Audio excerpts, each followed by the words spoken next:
Government. Okay, let us begin. Pekudei.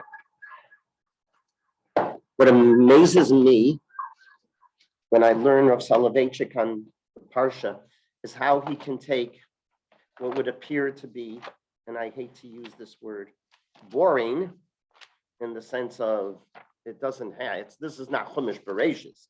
This is not even most of the Shemos. This is Pekudei, which seems to be a repetition and an accountant's dream, right? But if you're not an accountant, do you really care how much money was donated to how much silver was donated, how much copper was donated, how much gold was donated to the Mikdash, and what it was used for? Pekudei is not what we would claim to be, one of those exciting, filled with profound ideas. It doesn't seem to be. And Rav Soloveitchik builds some beautiful comments. I mean, just develop some beautiful comments on this parsha that we're going to share this morning. But let's begin. Page 530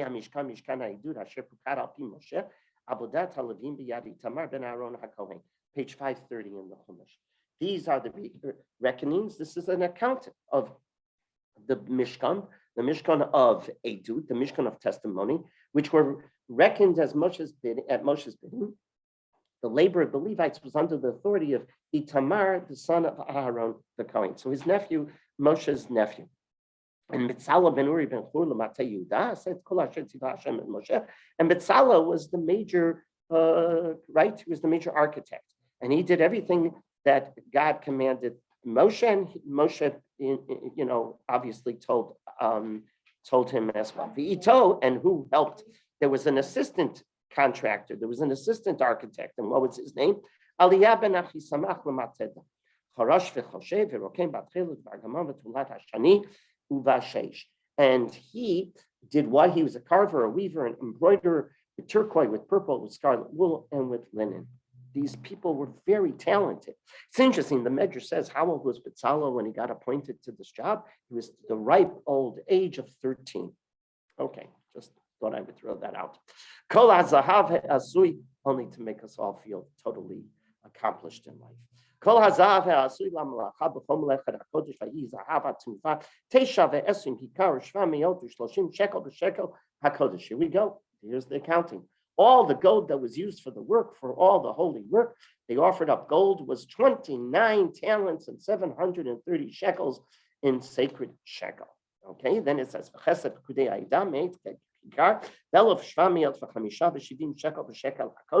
and the silver of the census. I'm not even going to go through all of this. It just, that's what you see right through this whole story, right? It's an accounting to let you know how many hundreds, how many thousands of silver, of gold, of copper, etc., were donated and with what they were used for. Okay, but now let's see what Rav Soloveitchik has to say. Pekudei is devoted to this accounting, right?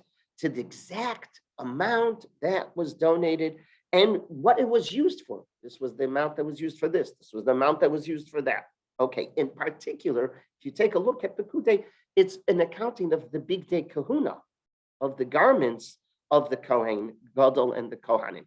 So the Rav brilliantly deduces lessons from this parsha that extend way beyond our imagination in terms of an accounting and the materials used for the construct of the Mishkan.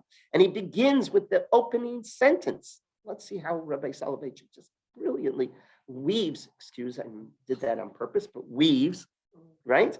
Weaves together some beautiful ideas. It says, Eile Pekudei HaMishkan, Mishkan HaEdut. These are the accountings or the reckonings of the Mishkan HaEdut. What is the problem that's glaring about those words? I could have easily read those words. I could have easily written those words and left out two words here. Which are the two words? Mishkan HaEdut, Eile Pekudei HaMishkan. These are the reckonings of the Mishkan. What's Mishkan? You say this is the accounting of the Mishkan. By the way, it's a Mishkan HaEdut. Huh? Why would you repeat Mishkan HaEdut? These, yeah, And what, another name for the same thing? What does that add to us, right? Mishkan, Mishkan. It's a repetition. Mishkan, Mishkan. Well, Mishkan, Mishkan. What is that all about? And of course, the Rav quotes Rashi, and he starts from here. And this is where the Rav begins to weave a beautiful interpretation. And he says the word Mishkan can be, if without Nekudot, can spell out what? Mashkon. What's mashkon? Collateral. A collateral. Collateral for who? Okay, so Rashi, quoting the Medrash, says, why Mishkan, Mishkan? How many Batei Mikdash were there? 2. It was Bayis Rishon, Bayis Sheni, right? And what happened to Bayis Rishon and Bayis Sheni? They were both eventually destroyed. So why were they destroyed? Rashi says they were destroyed because it became a collateral for Klal Yisrael. Either it was going to be the building or it was going to be us. Who was going to be punished for the sins? That's the question. So the Mishkan is another name for Beis HaMikdash, interchangeable. So the Mishkan becomes a Mashkon, and the repetition is to allude to the fact that both Batei Mikdash were destroyed as a collateral for Klal Yisrael. Klal Yisrael deserved to be punished. We weren't eradicated. The Beis HaMikdash was. This idea raises 2 questions, Rav Soloveitchik says. Why should... I'm so sorry, but... I'm sorry? Hello? Please mute yourself. Everybody should mute. Everybody who's on the Zoom should mute. So question number 1 is, why should the Mishkan be destroyed?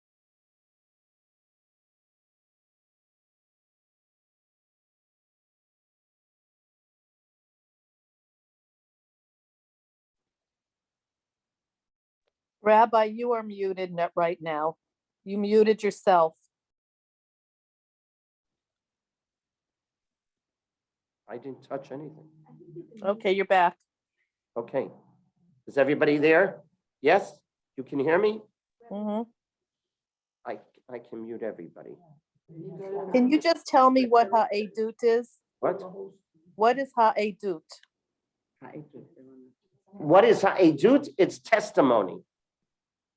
It's testimony. It's an aid. An aid. It's a witness. Mishkan ha'edut, the Mishkan that is a witness to. Okay. The idea raises 2 questions, right? That the Mishkan, the Batei Mikdash were collateral. One question was, why did the Beis HaMikdash have to defend us? Why? It didn't do any sin. Why did it become the My collateral? God, I was doing that, I promise you. And it didn't do it till now. How do I mute? Can I maybe help out? Yeah, please. Okay, somebody's talking. Okay, now they stopped. I see everybody's muted. Okay. Okay, fine, thank you. Okay.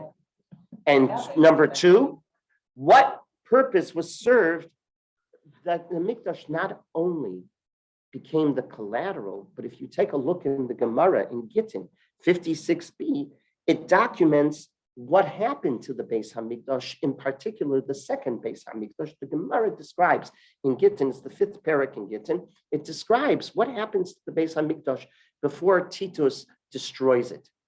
He defiles the Mikdash. And Rabbi Soloveitchik wonders, fine, it becomes the collateral, but at the same time, the Mikdash had to experience defilement in the worst sense. The description is on Tisha, which eventually becomes Tisha B'Av. Titus is coming in to destroy the second Beis HaMikdash. He brings a hairlot with him into the Holy of Holies. He does an act that is despicable right there in the afternoon, right before he burns the Mikdash. He sets the Mikdash afire. Why defile? Why was the Mikdash experiencing this defilement? And when I read this, I said, the same thing you asked across Europe when you study the Holocaust. Batei Knesset and Batei Medrash were destroyed by the Nazis. But in so many times, they defiled. They took Sifrei Torah and they wrapped people in them, and they rolled them out on the floor, right? Or they defiled Batei Knesset and they defiled Batei Medrash. Why was that? What purpose was that experience for? Fine. You're the collateral, but why this? You're following the question, right? Again, the two questions that the Rav raises is why does the Beis Hamikdash become the collateral and become the recipient of the punishment? What did the Beis Hamikdash do? And number two, why did it experience this defilement? Okay, the answer is that the Beis Hamikdash becomes the collateral because it's fascinating. It's either us or wood and mortar. That's the question that really happens. But the Rav notes the following. In sin, is it a zero-sum game? Let me give you an example. A person doesn't eat kosher. Does that mean he's out of the game? He shouldn't keep Shabbos? Listen, a person goes and eats treif. Does that mean he shouldn't eat? He shouldn't keep Shabbos? Of course not. A person puts on tefillin but doesn't put on tzitzis. Can he never put on tzitzis or should he stop putting on tefillin because he's not putting on tzitzis? It's not a zero-sum game. It's never a zero-sum game, except in one situation, the Beis Hamikdash. The Beis Hamikdash is a zero-sum game. In other words, if Klal Yisrael becomes inappropriate in its behavior, if we become unethical in our behavior, you can't have a Beis Hamikdash. Well, so you'll say the person acted unethically, but the Beis Hamikdash is fine. We can still dive into the Beis Hamikdash. No, you can't. The relationship with the Beis Hamikdash is a zero-sum game, and that is what's fascinating about the Beis Hamikdash. If the community, yes, and I quote the Rav, if the community sheds blood, practices injustice, or robs, when it comes to the Beis Hamikdash, we lose the right to have the Beis Hamikdash. You can't have a Beis Hamikdash unless you're an ethical people. The Beis Hamikdash becomes the collateral. This is reflected in the fact that the Beis Hamikdash took the punishment instead of Bnei Yisrael. It took the punishment for Bnei Yisrael. Instead of Bnei Yisrael being destroyed, what gets destroyed? The Beis Hamikdash. The defilement incurred because the sins, Rabbi Soloveitchik said, were so severe that it had to be, either it would be defiled or we would have been killed. That's how corrupt. You read the Navi and you realize our corruption was so on a level that the punishment we deserved was unbelievable. And therefore, what became our collateral of our punishment? The Beis Hamikdash. And how did it experience it? Through, as the Gemara describes, that defilement that occurred. If the defilements wouldn't have occurred, it would have occurred to us. What was occurring was a paradox that saved us. On the one hand, the Beis Hamikdash was destroyed, but on the other hand, this permitted Bnei Yisrael to exist. It's a paradox. We lose the Beis Hamikdash, but we remain. That is exactly what happens. The message becomes abundantly clear. It was more important that the people survive than the building should survive. No matter how important the building was, the building didn't survive, the people survived. It was more important that we survived. We are being taught that one Torah scholar is more important than 500 Batei Mikdash, the Rav notes. One human being is more important, one Torah scholar who's an ethical persona, who represents everything that we want in a real Torah personality, is more important than 500 Batei Mikdash. It's fascinating. That's exactly what we're being taught. If, however, the people would have been destroyed, Jewish history would have ended.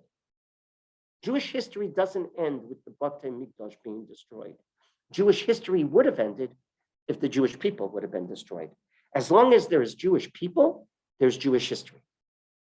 And that's why the Beis Hamikdash had to become the collateral. And that's what Rashi is talking about. Mishkan, to Batei Mikdash. And the Batei Mikdash became the mashkon, the collateral. That's what you're being taught at the very beginning. The Rav noted a fascinating point, that as long as we observe Tisha B'Av, you know what that says? As long as we have a Tisha B'Av, what's Tisha B'Av all about? Commemoration of the Beis Hamikdash, the morning of the Beis Hamikdash. This demonstrates that the Jewish people are alive. Our observance of Tisha B'Av demonstrates that the Jewish people are alive. The Mishkan isn't here, but the Jewish people are here. We can always continue Jewish history if you have Jewish people. You can't always continue Jewish history if you don't have Jewish people.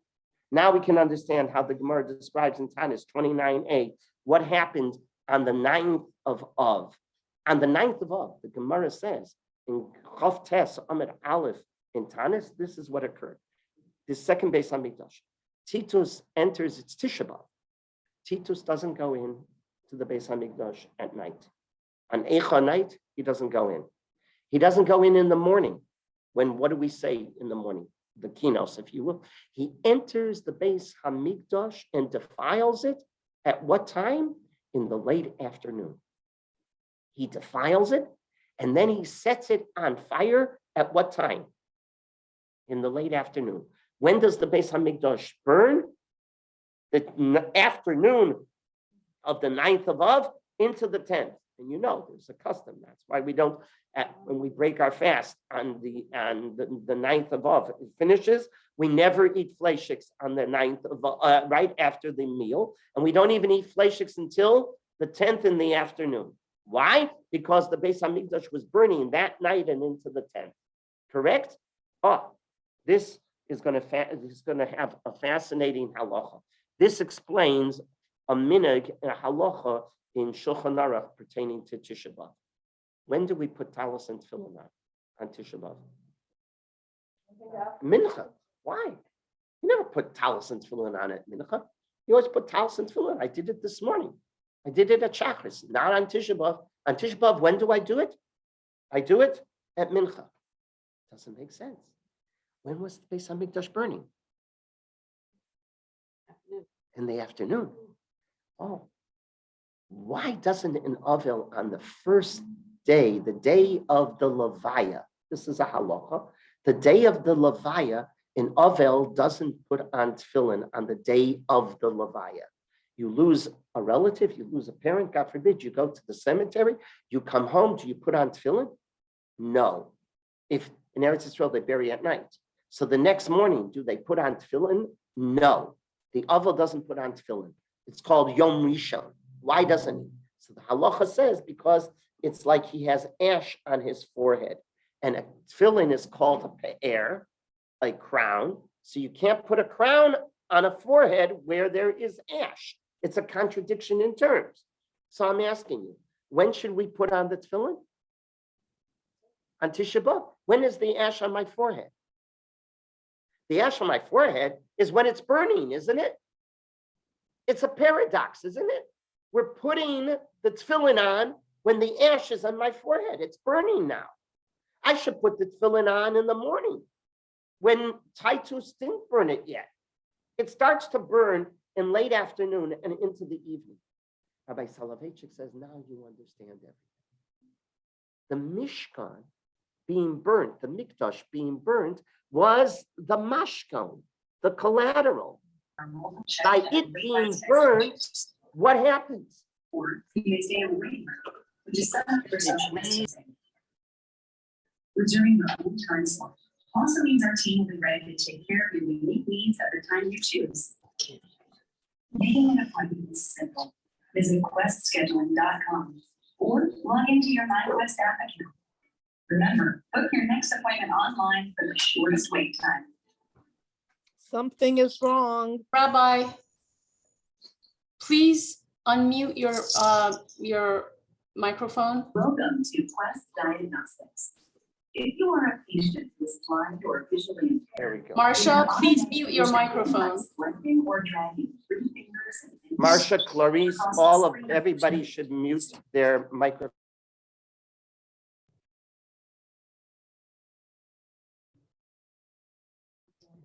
Okay. Rabbi, you got muted again. I unmuted. Okay. Okay, sorry. So now Rabbi Soloveitchik notes, now we understand. At Mincha time, the paradox is what saves us. We remove the ash, if you will, at Mincha time because the Beis Hamikdash was destroyed and not us. And that's why we put the Mincha. The Gra notes this. Why do we put the tefillin on at mincha time? At mincha time, the Beis Hamikdash became the mashkan, became the collateral. It was either us or the mikdash. And which one was it?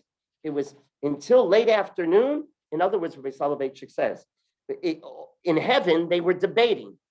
Tisha B'Av morning, they were debating, which one is it going to be? Is it going to be Bnei Yisrael? Is it going to be Mikdash? Is it going to be both? Who's going to be punished for the sins? Which one is it going to be? Until the late afternoon, even the angels didn't know. In the late afternoon, what was decided? The Jewish people would be spared. Oh, so I can remove the ash, if you will. The ash is removed, and I put on the tefillin on at mincha, which also explains to us a very fascinating thing. When do we say kinos? In the morning. We don't say kinos in the afternoon. When do we sit on the ground? Up until chatzos. What happens at chatzos? The day changes. What do you mean the day changes? That's when it's burning. That's right. The burning becomes our salvation. That's what the Rav is pointing out. The destruction of the Beis Hamikdash becomes our salvation. It becomes the collateral. And now I'll tell you another minute that happens, and it all explains everything. On a regular fast day, what do you have? You have a Kriyas HaTorah in the morning. We're coming up to Tanas Esther. So you'll have a Kriyas HaTorah in the morning, Kriyas HaTorah in the afternoon. It's Vayechal. That's the Kriyas. It's known by Vayechal. It's from Parshas Kisisa. What's in Vayechal? Hashem, Kel Rachum, V'chanu, Ne'erech, Hapayim, V'rav Chesed, B'yemes. Yud Gimel Midos of Rachamim. On Tisha B'Av, and by the way, on Yom Kippur, do you constantly say Hashem, Kel Rachum, V'chanu? You sure? But yeah, constantly. Yud Gimel Midos of Rachamim. There's one day a year, one fast, where we suddenly remove that. We don't say Yud Gimel Midos. On Tisha B'Av morning, we don't read that Kriyas HaTorah. On Tisha B'Av morning, we don't mention Yud Gimel Midos. The Rav actually paskins lahalocha that on Tisha B'Av morning, you don't make a mishaberach for a choleh. You know where you make the mishaberach for the choleh? At mincha. When it's burning, that's right. Up until chatzos hayom, it's like the Gemara says, there is a gate of barzel. There's an impenetrable wall that stops our tefillos from going up to heaven. So you can ask a very good question. Then why do we daven even shachris on Tisha B'Av morning? The truth is we shouldn't, but we have to. We're not, our tefillos are not answered on Tisha B'Av. On Tisha B'Av, it's the one day of the year our tefillos are not answered until when? Chatzos hayom. What happens at Chatzos hayom? The mikdash burns. That was a gift. That was an unbelievable gift. It was the mashka. And so what happens at mincha? At mincha, suddenly we lane what? Yud Gimel Midos Harachamim. Vayechal. Vayechal we lane. Not in the morning. Suddenly in the afternoon, we're saying Hashem, Kel Rachum V'chanu. Hashem, you're the God of Rachum V'chanu. What are you talking about? The mikdash is burning. It's the worst thing. No, it's not. There's something worse, which is the destruction of Klal Yisrael. In these two words, Rabbi Soloveitchik builds this whole empire of thought. It's unbelievable, this whole structure of thought. Eli Pekudei Mishkan, HaMishkan, Mishkan HaEdut, this words, the doubled word of Mishkan, Mishkan HaEdut, you're now being taught something about the Mishkan that you have to understand. We would think, if I would ask, what is the worst moment in Jewish history? It would be the destruction of the Beis HaMikdash. And what are you learning today? No, it wasn't. It would have been the people. That is correct. Because the chatoim, either we get punished or the Beis HaMikdash gets punished. This very thinking led the Gra to this very idea, like I said, that we put on the tefillin when? At mincha. The crown, our crown, is when the Mikdash is burning. Okay? So the Rav develops this whole idea that Mishkan is mashkon, and that is what's being taught in that very opening sentence. Continue on. Go to, sure. I think that this is a punishment that the Jewish people brought on themselves because God didn't want them to create the Mishkan. But Moshe asked. That's me- not, we'll deal with that another time. It's not clear, that there's a big machlokus on that. Hold Rabbi? on. Yes, Yes, so based on what you're saying, philosophically, that would make the Holocaust worse because the people were destroyed. well, the people weren't destroyed. People died, but the Jewish people, Baruch Hashem, are still alive. Netzach Right. Yisrael lo yishaker. We've gone through many Holocausts. The Holocaust of World War II Not quite was- like the Holocaust. No, not. 100%. The severity of that experience was the worst that we ever experienced by far. But remember one thing, Hitler is gone and you and I are sitting here learning Torah. And that's the nitzchius of Klal Yisrael. The Jewish people were never destroyed. The Jewish people have survived. Have we experienced wounds? Enormous wounds. The Holocaust is an enormous wound in our Jewish history. No question about it. It's a big gap. But we survived and we rebuilt. And what did we rebuild? The greatest miracle of the Jewish history in 2,000 years. But so we've proven that that Hitler did not win. To say Hitler won is incorrect. Hitler did not win. He wanted us to be totally annihilated, and that you and I would not be here. That did not happen. Were a lot of Jews suffered? 100% they suffered. The magnitude was enormous. But again, you have to remember, the nitzchius of Klal Yisrael is here. The eternity of the Jewish people is here. And that we never challenge. Netzach Yisrael lo yishaker. As the Navi says, the eternity of the Jewish people is not a falsehood. We are still here. Why are we still here? Because the Mishkan is a mashkan. Okay, let's continue, or else we're not going to finish. Let's continue on. To Pasuk Chav Ches, take a look here. So now we're going to see a development of the Rav's brilliance in just one of the accountings. V'so elef ushva hameot v'chamisha v'shivim asa vavim la'amudim. And from the 1,775, he made hooks for the pillars. He made hooks for the pillars from the 107.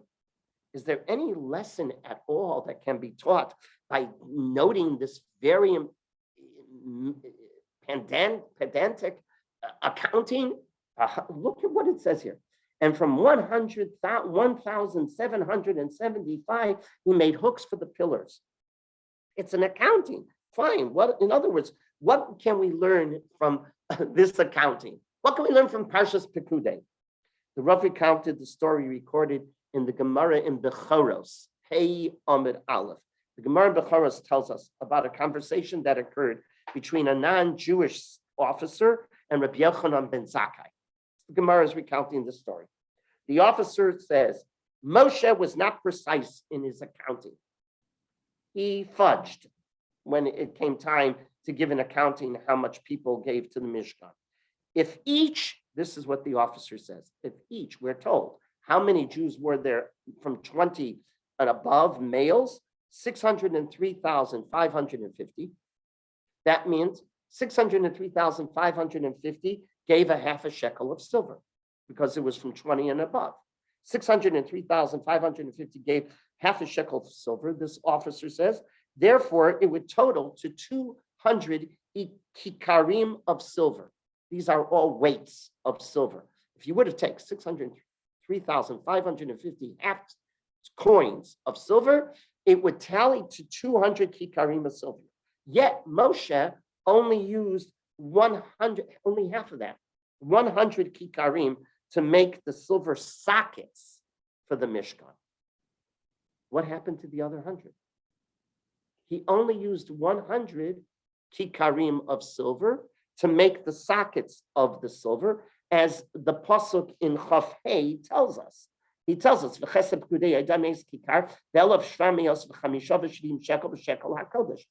was for the sockets. What happened to the other 100? Right? How can we possibly reconcile this fact? Rabbi Yochanan ben Zakkai turns to this pasuk Chav Ches, And he tells the officer, you didn't continue reading your Chumash. You're right. For the sockets, he used 100 of the half of the silver that he collected.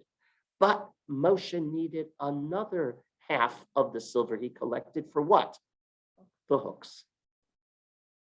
He created hooks. He created sockets with 100. Half of it was used for sockets. Half of it was used for the hooks. And that's what you're being told here.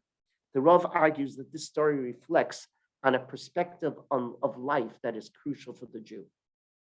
Would you like to suggest what you think the Rav is going to say on this? I don't know. What would the Rav say about hooks and sockets? And half was used for sockets. I'll listen to what the Rav says.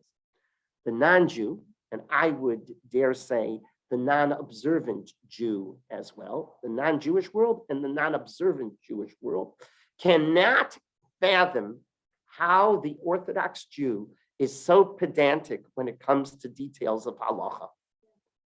They go nuts. What do you mean? A little drop of milk just spoiled that food for you? In that meat? You're not going to eat that meat now? What do you mean? Somebody, if the non-Jew goes and picks up the meat from the kosher butcher and brings it to your house and it doesn't have 2 simonim on it, can you eat the meat? No. I mean, the laws are mind-boggling, right? We're so pedantic in details that if we don't do it exactly, we say, no, you can't do it, right?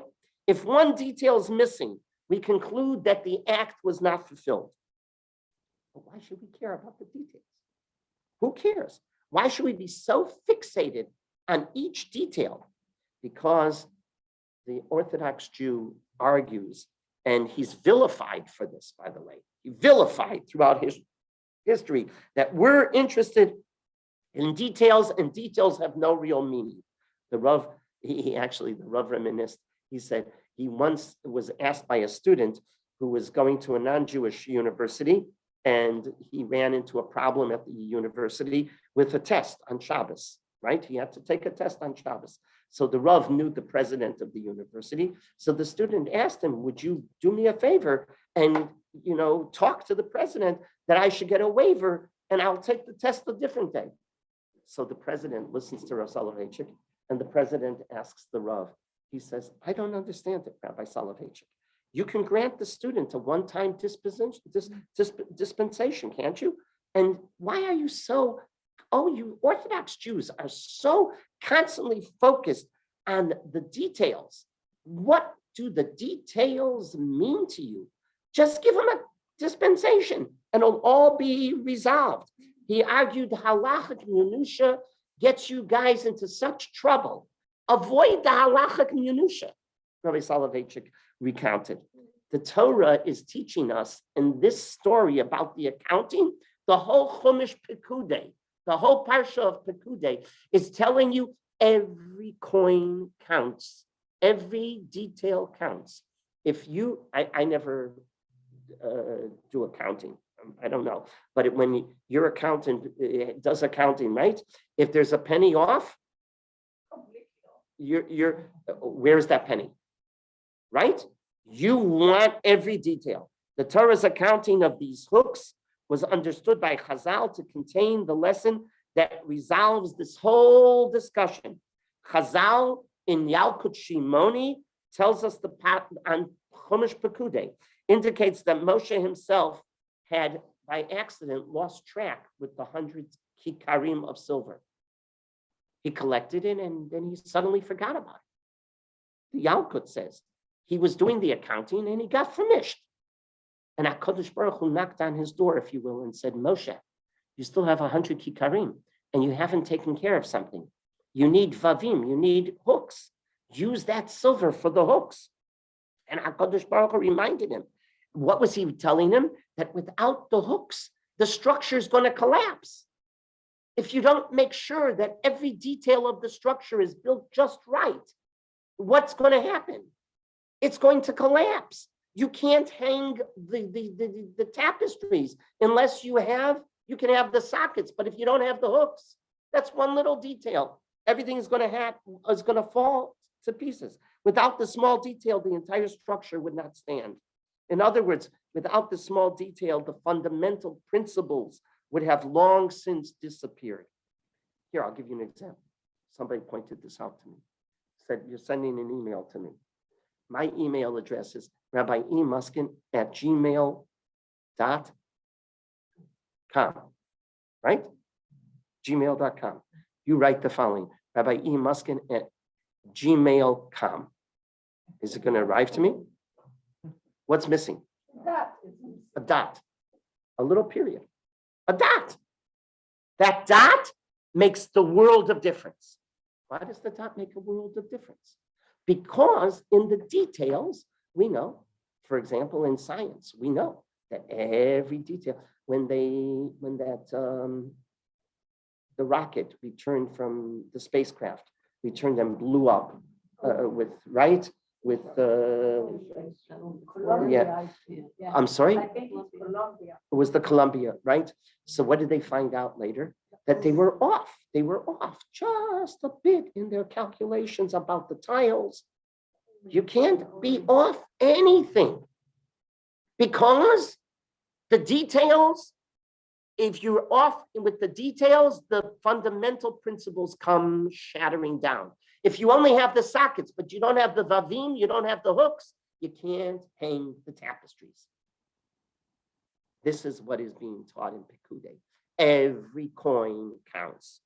Just recently, I don't know if you were paying attention to the news, 2 priests have been dismissed throughout the country in different locations, 2 priests in the Catholic Church, because they were doing the baptismal ritual the wrong way. They were saying they changed the phraseology of the, I don't know anything about that. Right, something like that, was an I and a we.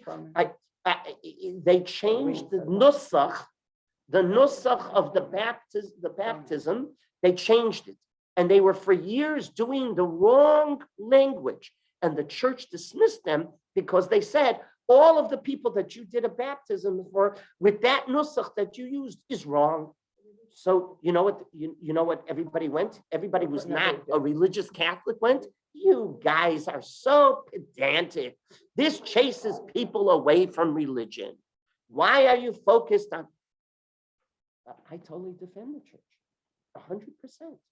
If you believe that your religion is a science and that every detail counts, then if it's not done right, it's not done right, because it has an impact on the world. If you're a Baal Emunah, if you're a good believing Catholic, then you believe the Catholic halacha is what counts. And yes, every detail counts. If you're a believing Orthodox Jew, you believe that every halacha counts. And if it's not done correctly, there are ramifications. It'd be called just like if you leave out the dot in front of the com. It's not going to arrive. That's what you believe, 100%. So Rabbi Soloveitchik is saying, this is the lesson of Pekudei.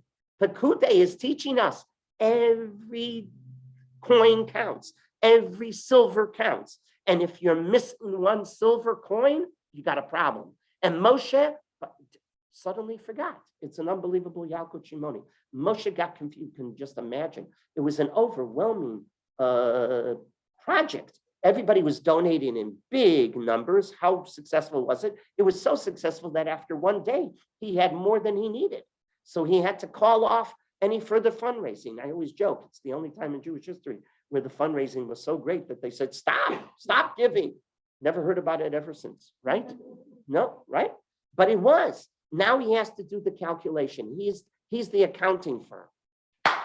He's missing 100,000. He's missing half of the silver that was collected. HaKadosh Baruch Hu reminds him, no, you're not. It's there because you didn't do what? You didn't do one of the things which I told you to do. One little detail, create the hooks. Because without the hooks, the building is not standing. Okay, and finally, the Rav notes, go to the very end of this aliyah.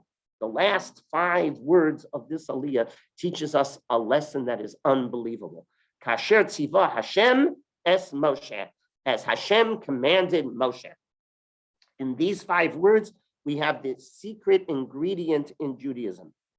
I always wondered, I don't know about you, but I always wondered, tell me, what were the Jews thinking when they did the Egel Hazav? That doesn't make sense to me. You know, I mean, we just read about the Egel Hazav in Parshas Ki Sisa 2 weeks ago. You never scratch your head and go, huh? What's wrong with these people? They just experienced Kriyas Yamsuf. They just experienced the 10 plagues. They just experienced all of the Nisim of Pesach. Now they stood for 40 days later at Har Sinai. They heard the voice of Hashem, never to be repeated again. No, we haven't heard that voice ever again, right? Lightning, thunder, was theophany. Theophany means it was an eruption of nature. It was an unbelievable experience, correct? And the next morning, they do, not the next morning, but a month later, they do the Egel Hazav. Huh? What were they thinking? Avodah Zarah? What did they want from the Egel Hazav? What was their motivation? You ever think of that? You have to stop and say, what was their motivation? What was it? A very simple, Rav Soloveitchik says. It was a valid one. They wanted the Shekhinah to be felt in their life. In a physical way, in a physical place, the presence of HaKadosh Baruch Hu should be experienced in their lives. They just experienced Har Sinai. What did they want? They wanted to, if you will, to grab a hold of it in a physical way, if you will, and bring it into their lives. You can't see God. You can't feel God, but the Shekhinah, the divine presence, can be felt. We know that. And where was it felt? In the Mishkan, right? We talked about this. It was felt in the Mishkan. Excuse me, there was no Mishkan yet. So what did they want? The Egel Hazav was the same concept as the Mishkan. You're going to bring the Shekhinah down into a building. You'll bring the Shekhinah down into a physical object. Whatever the object will be, the Shekhinah will be present. That's what they were asking. What was their error? They wanted to pray to it as opposed to in it. No, their error was these 5 words. Okay. What were these 5 words? Hashem Tzivah Hashem. God didn't command it. God didn't command it. That's not the way God. If you're going to play according to the rules are that God has to give the rules. Kasher tzivah Hashem es Moshe. It's the idea was identical to the Mishkan. The motivation, I understand now. They wanted the presence of the Shekhinah in their lives, in a physical place. Well, guess what? That's what the Mishkan did. There wasn't Mishkan yet. So they were preempting the Mishkan, weren't they? There was only one problem. Kasher tzivah Hashem es Moshe was missing. Tell me, how do we know what the Aron is going to look like? Kasher tzivah Hashem es Moshe. How's the menorah going to look like? Kasher tzivah Hashem es Moshe. How's the Mizbeach, this Mizbeach, that Mizbeach? There were more than one Mizbeach. There's the Mizbeach HaKetaris, the Mizbeach, the copper Mizbeach, right? The Mizbeach HaChitzon. All of these things, right? The Shulchan, how are they described? In every case, you have 5 words that we don't pay attention to because it keeps on repeating it and repeating it and repeating it throughout the Mishkan. Kasher tzivah Hashem es Moshe. If this is lacking, it all becomes, Rabbi Soloveitchik brilliantly says, it all becomes a ceremony, a cultic performance created by human beings. They are solely guided. Ceremonies and cultic experiences are solely guided by aesthetics. We want it. That's the way we want it. We want it to look like this. Think about it for a moment. So many religions introduced into the religious service the organ.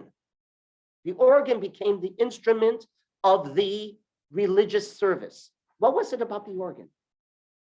It was aesthetics. Plays the right type of music. In the Orthodox synagogue, it was the ultimate antithesis. Why? Kasher tzivah Hashem es Moshe. HaKadosh Baruch Hu didn't allow it. He didn't command it. If you want it, you want it because of aesthetics. Our the Rav describes it in numerous places, and I've seen this in numerous articles by the Rav and lectures where the Rav would describe the Jewish Orthodox prayer there's one word that describes it: simplicity. There's no pomp and circumstance in our synagogues. In a frum synagogue, there's no pomp and circumstance. There really isn't. It's very limited. The church brought pomp and circumstance. What were they doing? They were trying to imitate the Kohanim and the Mishkan. There's pomp and circumstance. But in our regular shul, where we're talking to HaKadosh Baruch Hu, what is the rule? It's simplicity. It's me with HaKadosh Baruch Hu. That is all it is. And I don't use outside organs and aesthetics. Aesthetics wasn't appropriate. Ceremonies and rituals, they didn't apply to the Orthodox Jewish service. It doesn't exist. Why? The way we do it is the way HaKadosh Baruch Hu commanded us. Example, the Rav says, a person comes home on Friday night, and you can see this, he's talking about in the 60s and 70s. Today, it's not so applicable because we no longer have a 6-day workday.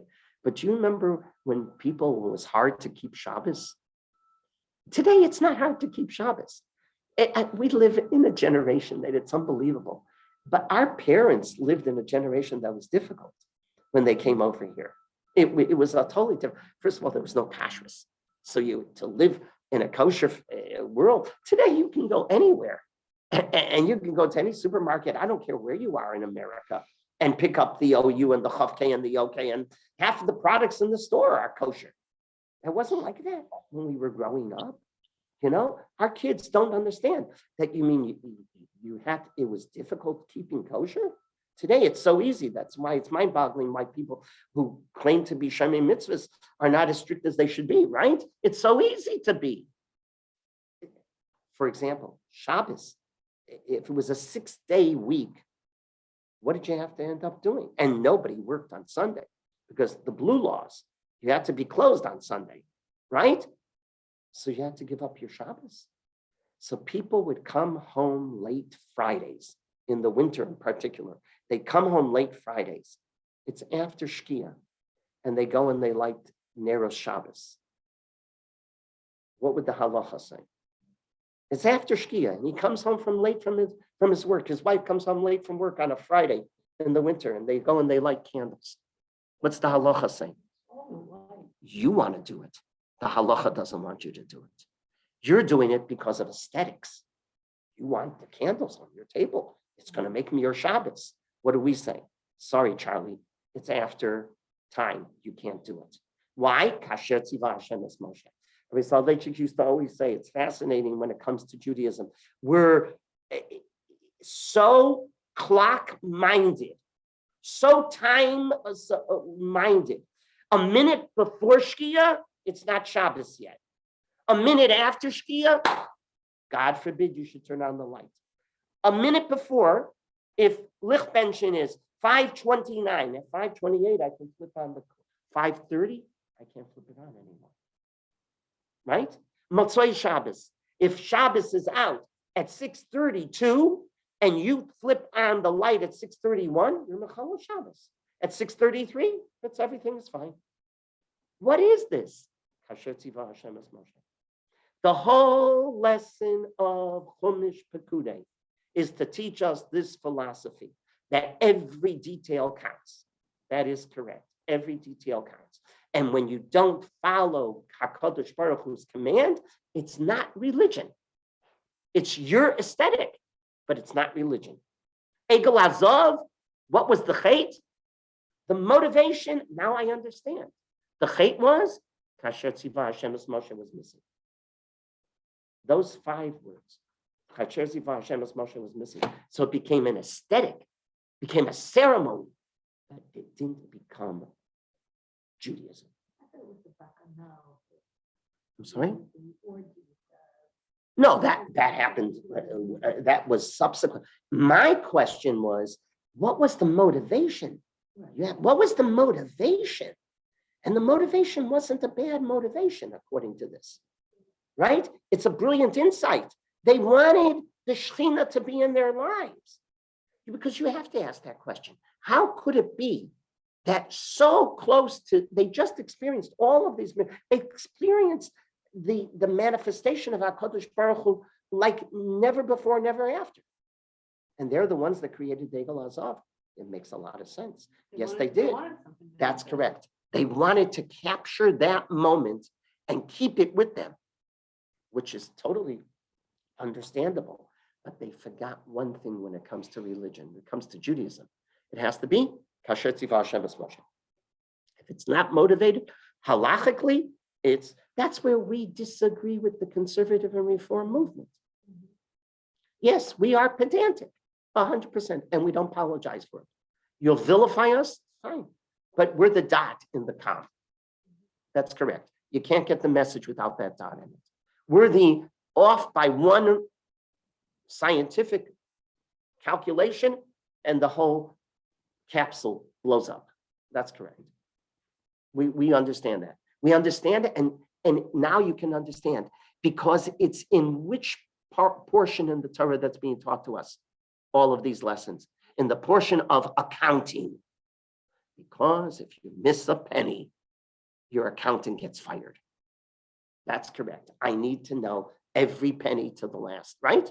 I need to know, because if one penny is missing, if it's off by one penny, what does that indicate to you? There's an incorrect calculation here. There's something else brewing here. It's not the penny that counts. It's something else that's brewing here. That there was something sloppy. Judaism is never sloppy. Halacha is never sloppy. Halacha is a science. That is correct. And that's how the Soloveitchiks looked at halacha. Halacha is a science. And that science is kasher tzivah Hashem es Moshe. So it makes a lot of sense in Pekudei. Okay, so to wrap up, what did we learn today? We learned that Mishkan can be read as Mashkon. The Beis Hamikdash became the Mashkon. It became the collateral for Klal Yisrael. And by becoming the collateral, it was the greatest chesed of Hashem. He took it out on wood and stone.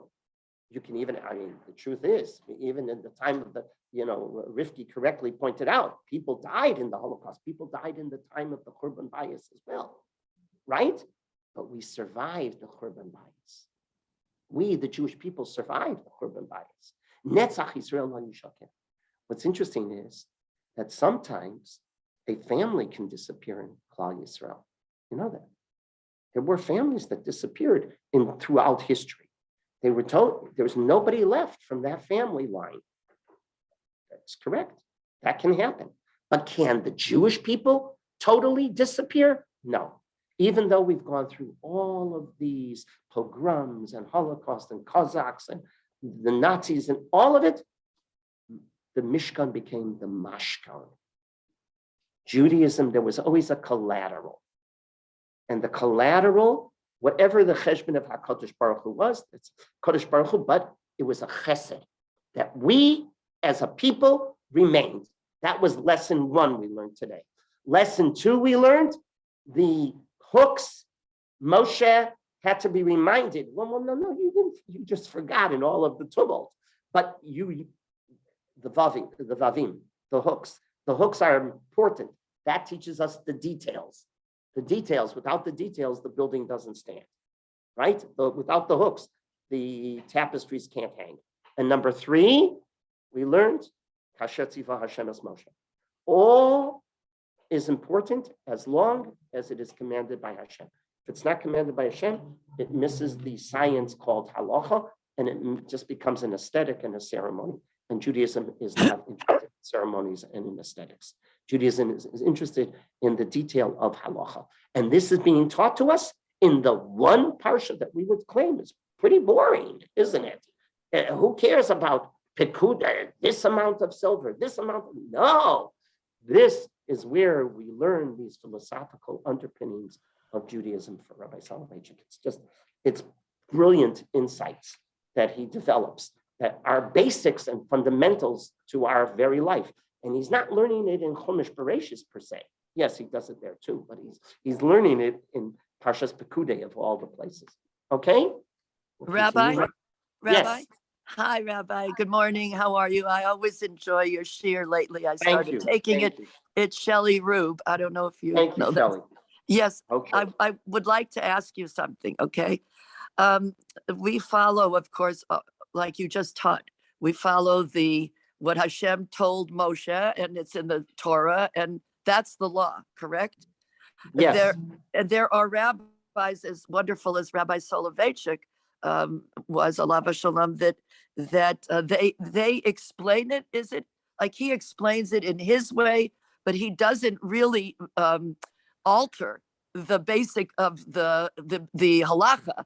But I've got to share something with you that really it sort of bothered me, and it was from an educated, like a Tanya class, okay, and wonderful teacher. I took this class once, and You know what, Shelley, only I don't want to keep everybody. Why don't we talk about this personally, okay?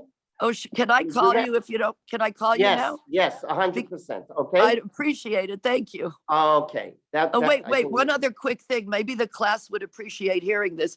Is it true that you are allowed to do Havdalah up until Tuesday night? That's not prime, that's only if a circumstance happens that you weren't able to do it.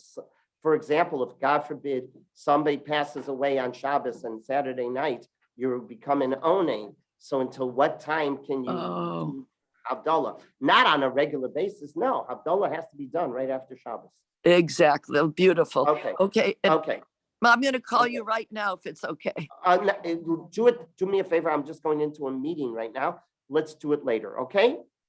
Okay. Okay. Okay, Rabbi. Or Okay. Thanks. okay. Bye. Okay. Thanks. Thank you. Bye. Bye. Bye.